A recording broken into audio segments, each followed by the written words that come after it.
रोहित, विराट, रविंद्र जडेजा के संन्यास से इन खिलाड़ियों की अब चमकेगी किस्मत। अब ऐसा होगा भारतीय क्रिकेट टीम में आगे का रास्ता। देखिए इस स्पेशल रिपोर्ट में कौन लेगा इन खिलाड़ियों की जगह, किसके हाथ में होगी अब टीम इंडिया की कमान। क्रिकेट के खेल में सारी गणित टाइमिंग की है। विराट कोहली, रोहित शर्मा की बल्लेबाजी में वो टाइमिंग का मजा हमने बरसों बरस लिया। जडेजा तो फील्डिंग के लिए डाइव लगाते वक्त भी कमाल की टाइमिंग दिखाते थे। जितनी अच्छी टाइमिंग उतना बड़ा खिलाड़ी। खेलों की दुनिया में टाइमिंग का एक दूसरा खेल भी चलता है। ये दूसरा खेल है संन्यास की टाइमिंग। करोड़ों क्रिकेट फैंस, विज्ञापन की चमकती दमकती दुनिया, ढेर सारा ग्लैमर, इन सब के बीच खिलाड़ी कैसे तय करते हैं कि संन्यास कब लेना है। इसी टाइमिंग को लेकर एक कहावत है जिसका हिंदी तर्जुमा कुछ यूं है कि आपको संन्यास तब लेना चाहिए जब आपसे लोग पूछें अभी क्यों। संन्यास तब नहीं लेना चाहिए जब लोग आपसे पूछे कि अभी तक क्यों नहीं। बस इसी टाइमिंग का ख्याल रोहित शर्मा, विराट कोहली और रविंद्र जडेजा ने रखा। इधर जीत को गले लगाया, उधर ऐलान कर दिया अब हम टी20 फॉर्मेट को अलविदा कहते हैं। शुरुआत विराट ने की, रोहित उनके पीछे आए और फिर आए रविंद्र जडेजा। कहानी को आगे बढ़ाएं उससे पहले इन तीनों की कहानी भी समझ लीजिए। कहानी यानी सपनों की कहानी जो बहुत शानदार अंदाज में पूरी हुई।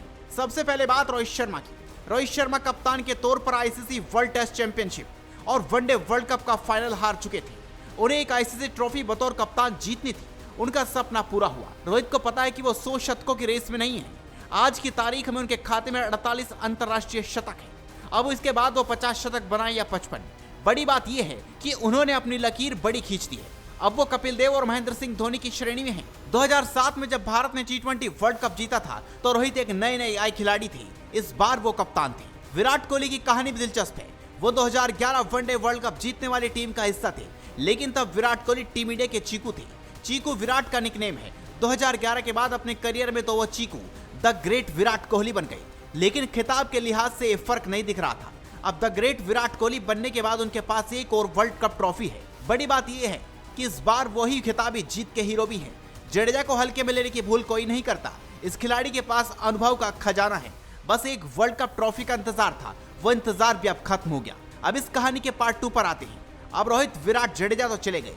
बड़ा सवाल यह है कि क्या इनके विकल्प भारतीय टीम के पास है। इस सवाल का जवाब है हाँ, और इस हाँ का श्रेय राहुल द्रविड़ को जाता है, जिसकी बात हम आगे भी करेंगे। लेकिन फिलहाल बात विकल्प की। पहले टी20 फॉर्मेट में कप्तानी के विकल्प की बात करते हैं। यहाँ 3 नाम बहुत मजबूती से लिए जा सकते हैं। ये 3 नाम है हार्दिक पांड्या, शुभमन गिल और सूर्यकुमार यादव। भूलिएगा नहीं कि जब रोहित शर्मा टी20 फॉर्मेट से करीब 1 साल तक दूर थे तो हार्दिक पांड्या ही टीम की कप्तानी कर रहे थे। बुमराह को भी इस रोल के लिए कंसीडर किया जा सकता था, लेकिन बुमराह भी टी20 फॉर्मेट में शायद बहुत ज्यादा दिन तक नहीं दिखेंगे। उनकी प्राथमिकता अब धीरे धीरे टेस्ट क्रिकेट की तरफ शिफ्ट हो रही है। अब आते हैं बल्लेबाजी में विकल्पों पर। राहुल द्रविड़ इतनी मेहनत करके गए हैं कि यहाँ भी कोई चिंता की बात नहीं है। आपको एक एक करके सारे विकल्प बताते हैं। सबसे पहला नाम है यशस्वी जायसवाल। यशस्वी ने अब तक कुल 98 टी20 मैच खेले। इसमें आईपीएल में खेले गए मैच भी शामिल हैं। इन 98 मैचों में उन्होंने 148.86 की स्ट्राइक रेट के साथ 2757 रन बनाए हैं। टॉप ऑर्डर में रोहित शर्मा और विराट कोहली के जाने के बाद अगले 3 विकल्प हैं शुभमन गिल, ऋतुराज गायकवाड़ और अभिषेक शर्मा। अभिषेक शर्मा का नाम आपको नया लग रहा हो तो बता दें कि ये वही अभिषेक है जिन्होंने आईपीएल 2024 में सनराइजर्स हैदराबाद के लिए मैदान में तूफान लाने का काम किया था। उन्हें जिम्बाब्वे दौरे के लिए टीम इंडिया में भी चुना गया है। अब इन तीनों विकल्पों के आंकड़े देख लीजिए। शुभमन गिल ने 138 टी20 मैचों में 4228 रन बनाए हैं। ऋतुराज गायकवाड़ ने अब तक 136 मैचों में 4618 रन बनाए हैं। अभिषेक शर्मा ने 104 टी20 मैचों में 2671 रन बनाए हैं। अब बात राहुल द्रविड़ की।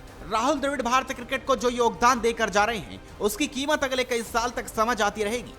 आज अगर भारतीय क्रिकेट टीम में रोहित शर्मा और विराट कोहली जैसे खिलाड़ियों के विकल्प की बात हो रही है तो उसके नायक राहुल द्रविड़ ही है।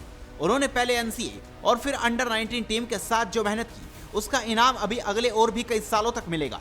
राहुल द्रविड़ ने जब संन्यास का ऐलान किया था तो उन्हें मैदान से फैसला लेने का मौका नहीं मिला था।